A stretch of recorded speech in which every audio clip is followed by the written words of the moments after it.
What's up everybody, Damon here, and in today's gaming news, Donkey Kong Bonanza might be a prequel to the original arcade game. Not really, but it's still kind of fun to think about. Plus Marathon is delayed and the director of the Elden Ring movie just found a cool sword in the game. This is your daily fix.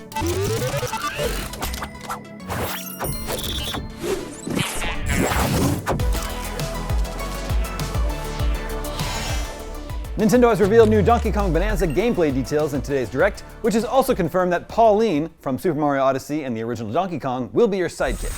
This younger version of Pauline was previously leaked by Nintendo, then quickly scrubbed from the internet. Exactly how Nintendo's upcoming 3D platformer fits into the wider Kong storyline remains to be seen. Pauline can use her singing talents to temporarily transform DK into new forms, a charging zebra or a flying ostrich that can drop egg bombs. Pauline can also be controlled by a second player, turning Bonanza into a co-op experience where her vocals become explosive blasts, which can be aimed via the Joy-Con's mouse controls to help DK with his destruction. Using GameShare, this co-op offering can be played on multiple local Switch consoles, including Switch 1, without your co-op partner needing a copy of the game themselves. Other new gameplay features confirmed today included the ability to skate around on pieces of the environment that DK has torn out of the ground, and even stick them together to form new structures such as bridges. And then there's DK Artist, a mode that lets you get creative with Bonanza's destruction effects and carve your own statues out of stone. Eagle-eyed viewers will likely have spotted returning classic characters like Cranky Kong and Rambi the Rhino, but did you also spot Diddy Kong and Dixie Kong? They're included, though what their roles will be remains uncertain. Speaking of familiar elements, today's Nintendo Direct also featured a fresh version of the iconic DK rap from Donkey Kong 64 that's set to feature in Bonanza.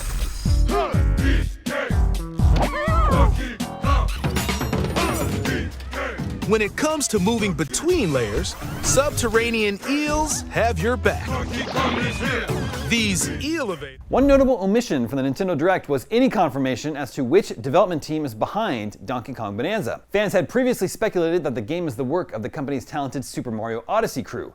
Whether Pauline's reappearance here is another clue remains to be seen. Donkey Kong Bonanza launches July 17th exclusively for Nintendo Switch 2. Moving on, Sony and Bungie's Marathon reboot has been delayed to a new unspecified release date. The Destiny and Halo developer announced that his previously planned September 23rd release date had been officially removed from the calendar. The message comes with the promise that an update, as well as a new release date, will be delivered this fall. Bungie said, "Through every comment and real-time conversation on social media and Discord, your voice has been strong and clear. We've taken this to heart, and we know we need more time to craft Marathon into the game that truly reflects your passion. After much discussion within our dev team, we've made the decision to delay the September 23rd release." The Marathon delay follows criticism revolving around a Marathon alpha test held in April. The conversation around Bungie's new take on the live service extraction shooter formula has been heated, to say the least, so a delay isn't too shocking. Shocking! Sony Interactive Entertainment CEO Herman Hulst went as far as to address feedback just last week, calling the response from fans varied. His comments also included the promise that the Marathon reboot would get a release date set by March 31st, 2026, while assuring naysayers that the company had no intention of repeating the mistakes seen with last year's Concord. Bungie concluded, "You'll hear from us again later this fall when we can share the progress we've made alongside the game's new release date. Thank you again for your patience and, much more importantly, your passion. Your continued feedback will help us make Marathon the incredible gaming experience we all know it can be." Bungie announced its Marathon reboot 2 years ago. I'll just leave you with this poll asking the IGN audience if they're excited for it. And finally today, the director of the upcoming Elden Ring movie, Alex Garland, is on his 7th playthrough of FromSoftware's epic fantasy RPG, and has revealed the boss he found the toughest to take down. Spoilers, it's exactly who you think it is. Speaking to IGN ahead of the release of 28 Years Later, the zombie apocalypse film he has written 23 years on from penning the first movie in the franchise, the Ex Machina and Civil War director revealed which of all the famed foes in Elden Ring that he has settled on being the most difficult.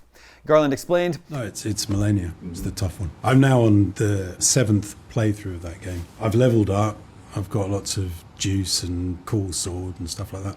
And I just throw myself at them again and again and again and again. That was the technique I learned with Dark Souls. It's not that you get better. It's more like monkeys and typewriters. You just keep doing it, and eventually one day they're dead." But it turns out, Garland never had quite the trouble with Star Scourge Radahn, instead offering his very own game help guide on how to take down the Horseman. Radahn's really easy. I thought Radahn was quite easy because as long as you sort of activated the people who can assist you in that fight, they get on with fighting him, and then you just, they take off of whatever it is, half of his energy, and you finish him off. It's all about activating those little summon signs dotted around. We know next to nothing about the Elden Ring movie, which is in the works from Garland as writer and director, Elden Ring publisher Bandai Namco, and A24. Game of Thrones author George R.R. Martin, who helped create the original Elden Ring, is attached as a producer.